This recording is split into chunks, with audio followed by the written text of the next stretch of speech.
Bonjour tout le monde. Bonjour, j'espère que vous allez bien et que vous avez passé un bon réveillon. Voilà, on va vraiment prendre un temps pour louer le roi des rois encore aujourd'hui. Et même si on le sait déjà, il est tellement bon de se rappeler que Jésus est venu sur la terre et c'est ça Noël. Et pour introduire le chant qu'on va chanter maintenant, Je loue ton nom éternel, parle justement de la croix, parce que oui, il est venu sur terre, mais pas juste pour être venu, mais pour nous démontrer qui il était, et il a été jusqu'au bout à la croix pour nous sauver. Et ça, c'est merveilleux, parce qu'un jour, on sera tous réunis auprès de lui, et grâce à lui, nous sommes lavés de tout péché. Alors chantons-le ensemble, Je loue ton nom éternel.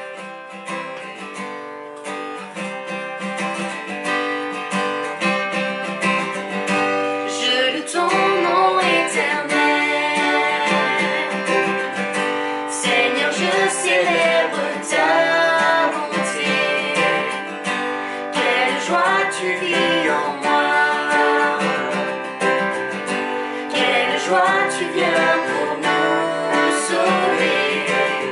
Tu viens du ciel sur la terre, montrer la voie de la terre à la croix, payer pour moi de la croix jusqu'au tombeau et du tombeau jusqu'au ciel. Je loue ton nom éternel.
ton bras, je sens ta main, tu me protèges, tu me soutiens, tu es, tu seras toujours là. Ébloui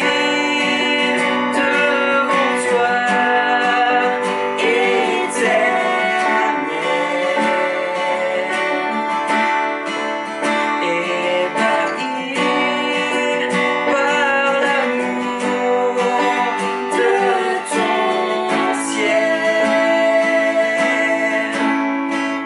Je suis là à tes pieds, je viens t'adorer, je désire habiter près de toi.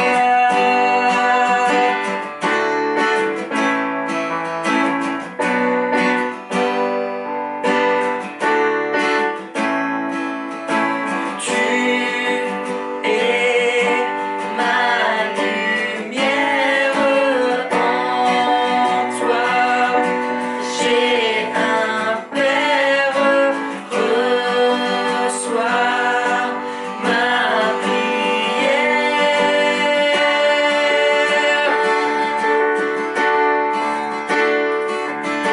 Tu es ma lumière, en toi j'ai un Père, reçois ma prière. Tu es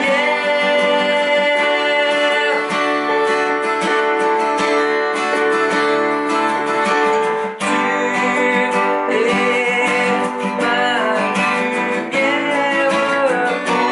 en toi j'ai un Père, reçois ma prière.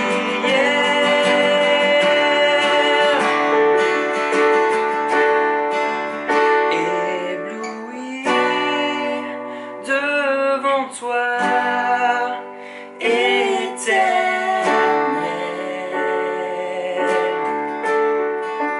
ébahi par l'amour de ton ciel. Je suis là à tes pieds, je viens t'adorer, je désire habiter près de toi.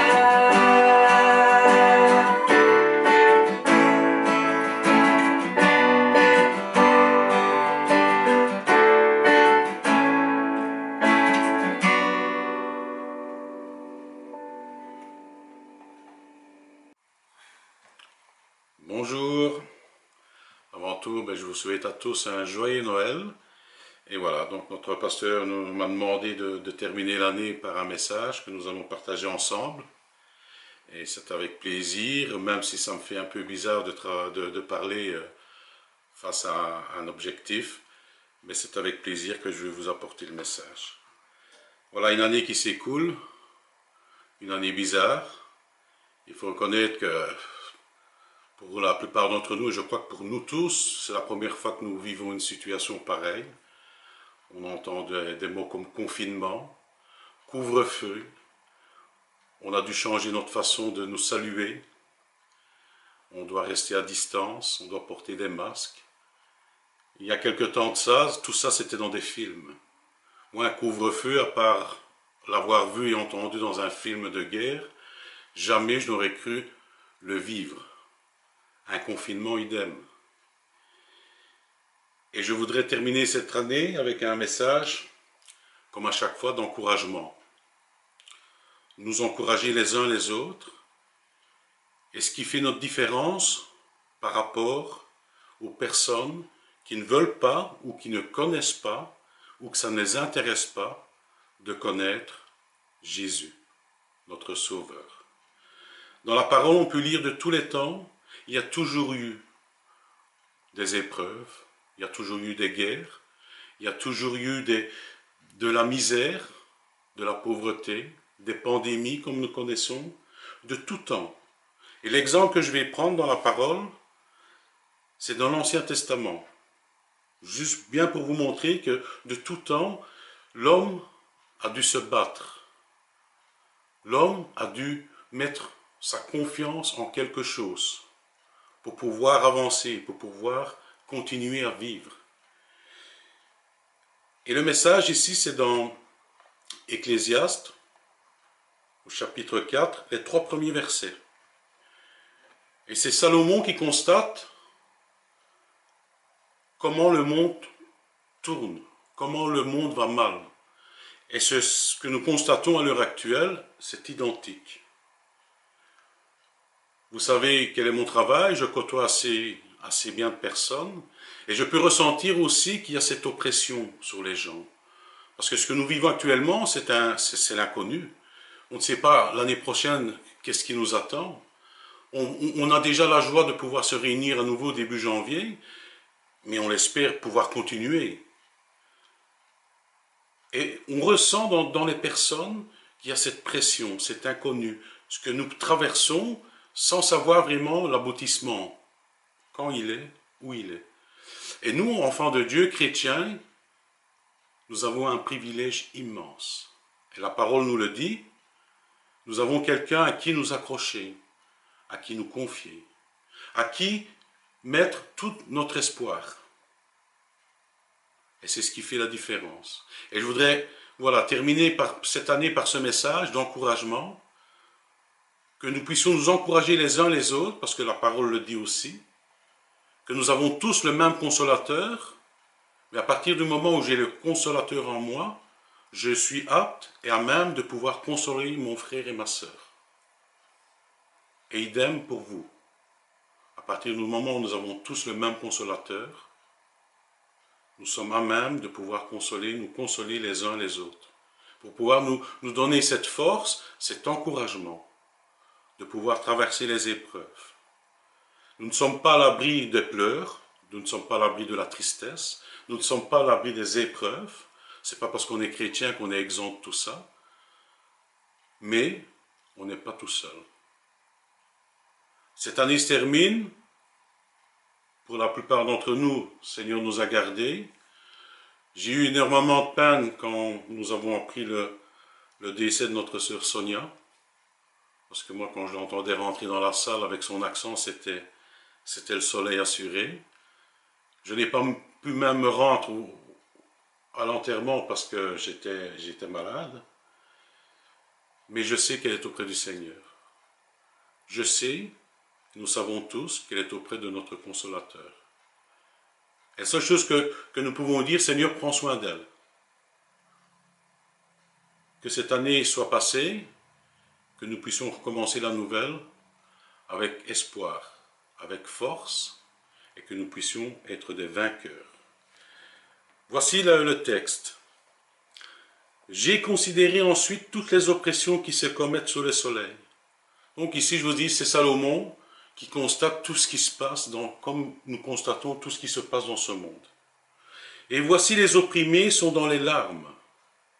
Nous connaissons des gens autour de nous qui sont dans les larmes. Et personne qui les console. Voilà la remarque qui se fait en premier. Et voici les opprimés sont dans les larmes et personne qui les console. Ils sont en butte à la violence de leur oppresseur et personne qui les console.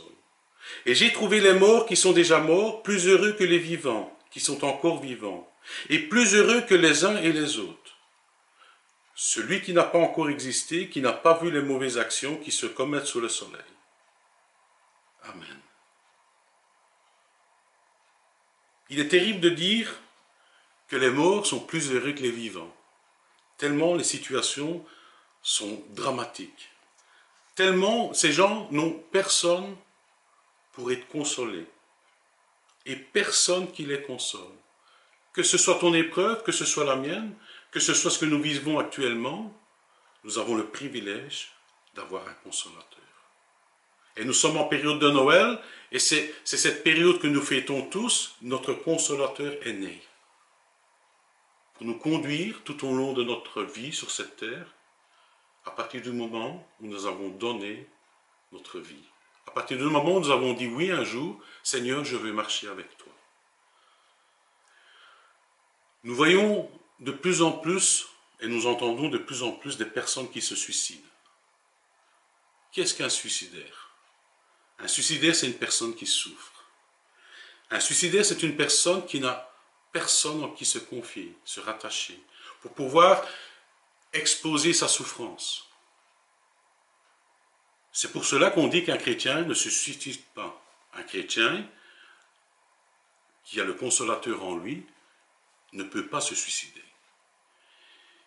Et ça, c'est mon avis personnel. Les temps que nous allons vivre dans cette nouvelle année, pour ce monde ne va pas être agréable. Au point de vue économique, au point de vue santé, on n'en sait toujours pas plus. On nous parle d'un vaccin qui n'a toujours pas fait ses preuves. Et comme beaucoup de personnes, c'est l'incertitude et ne pas savoir sur qui ou sur quoi se raccrocher. L'homme est intelligent. Dieu l'a créé ainsi. Il y a combien de solutions que l'homme pourrait faire?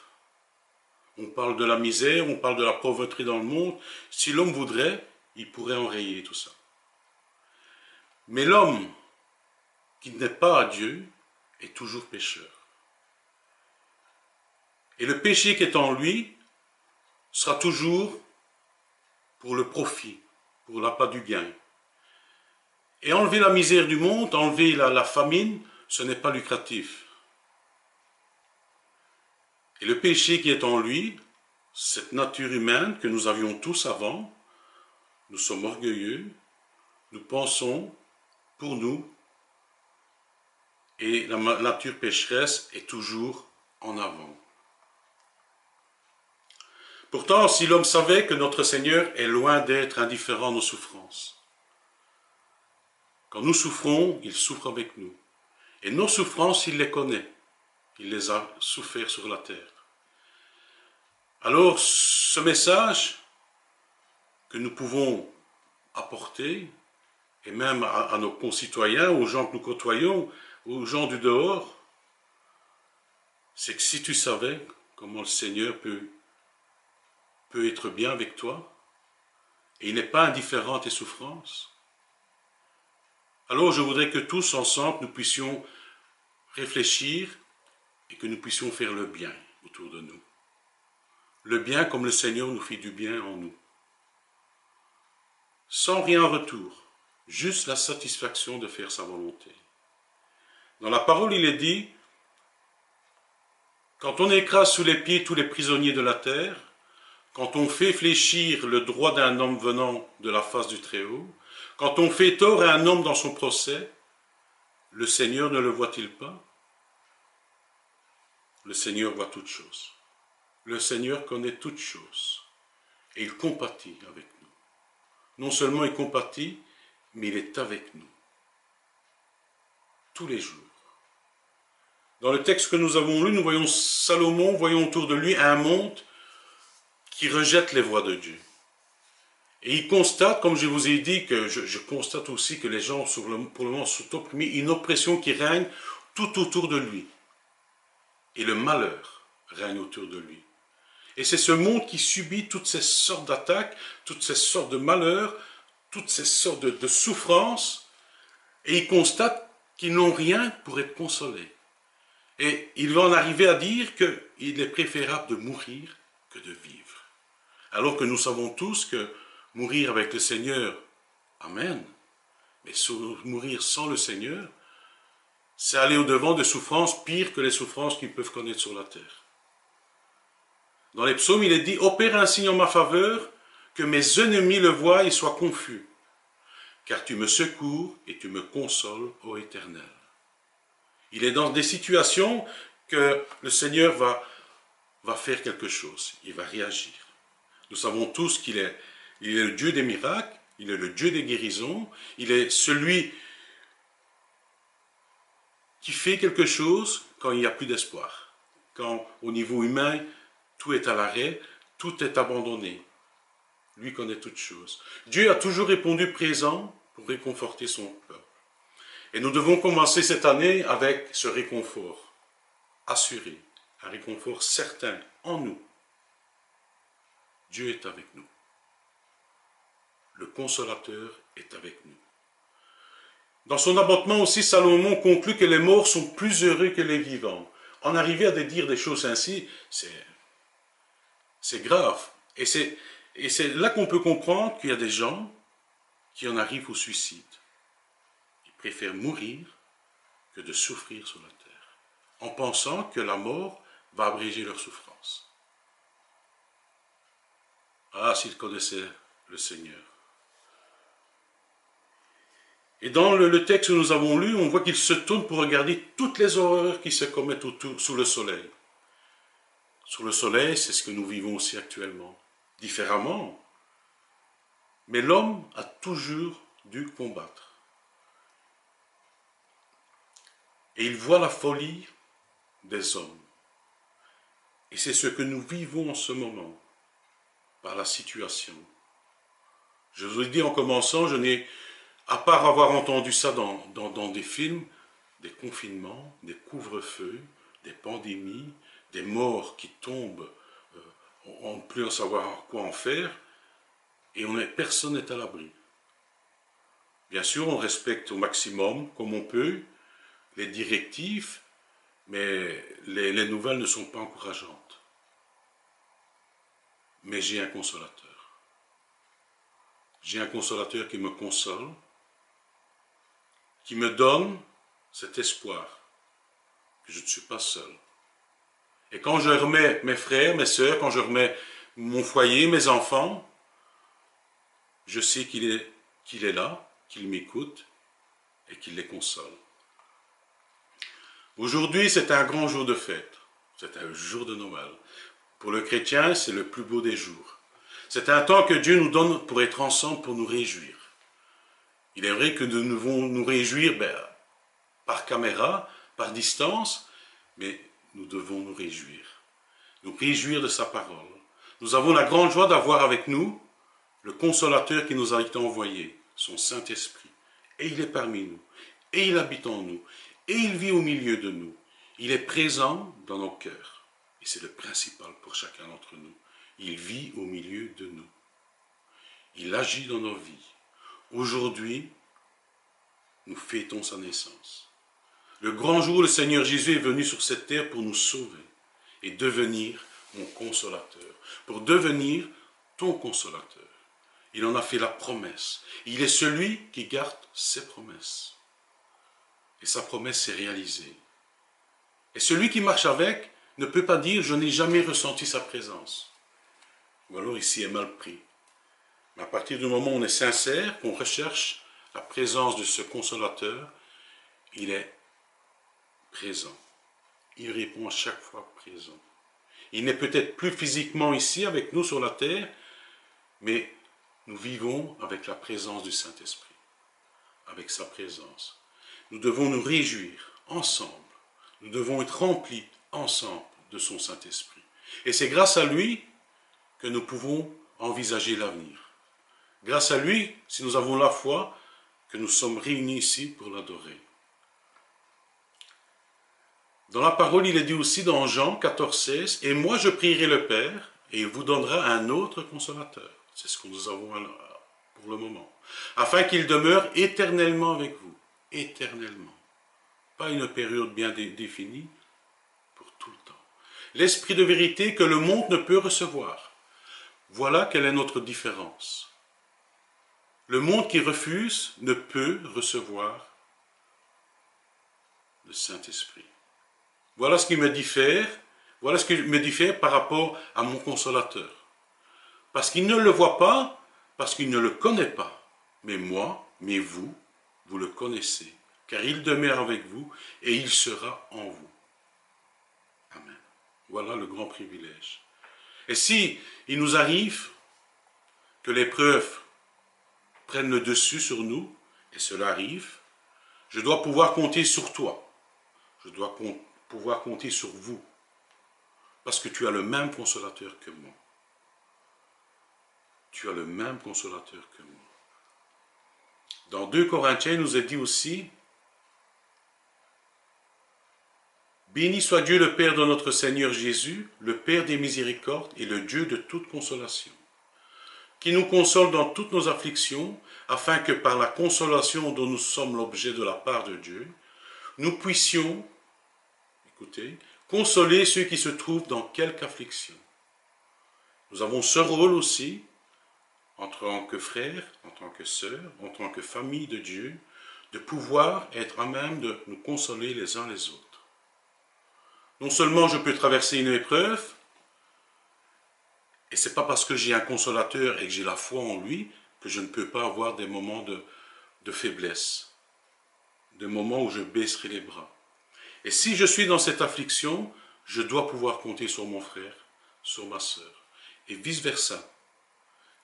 Les croyants, et les temps vont devenir de plus en plus durs, nous les croyants, nous sommes exhortés à nous encourager les uns les autres.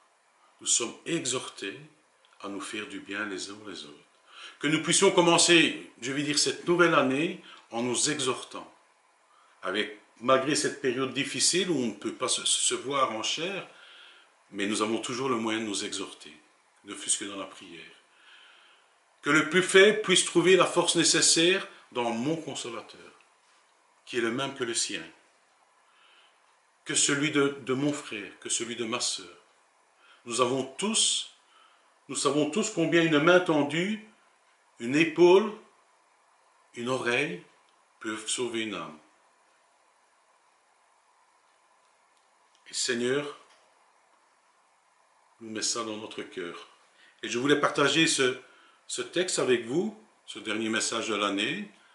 Encouragement, c'est vrai que j'ai commencé un petit peu défaitiste, mais la fin, elle est glorieuse. Nous avons tous le même consolateur.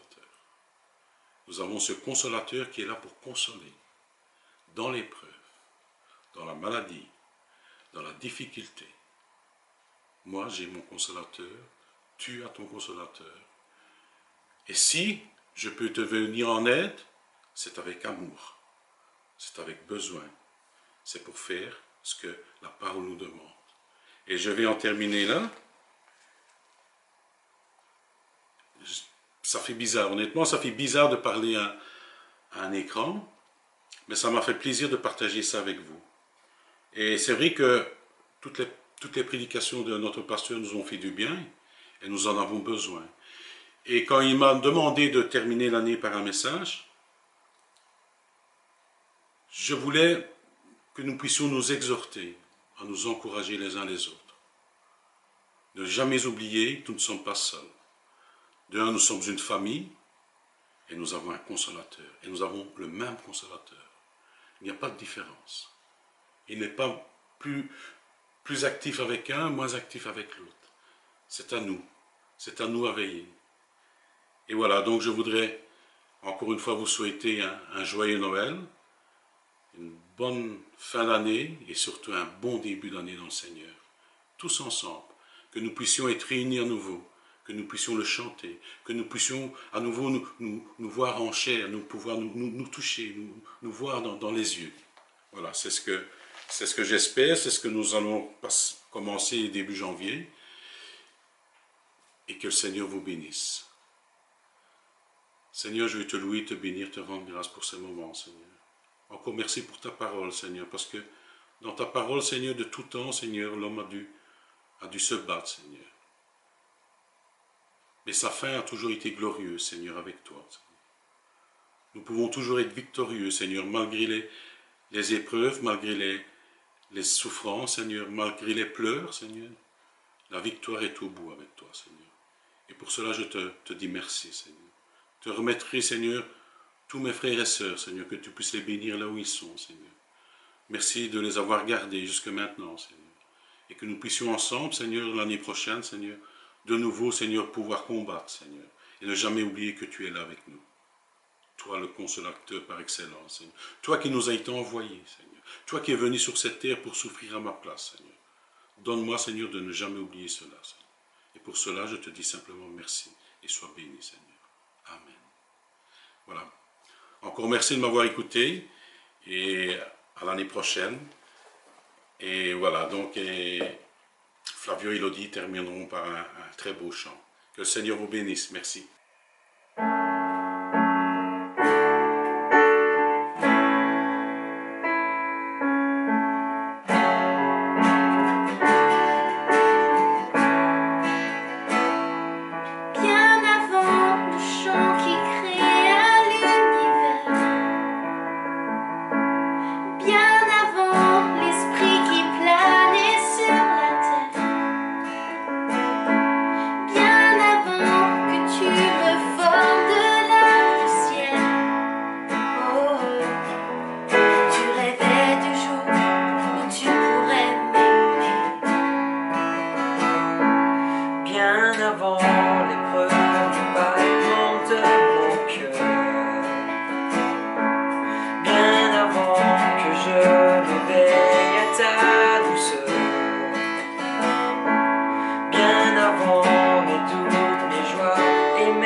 je suis à toi. Abba, Père.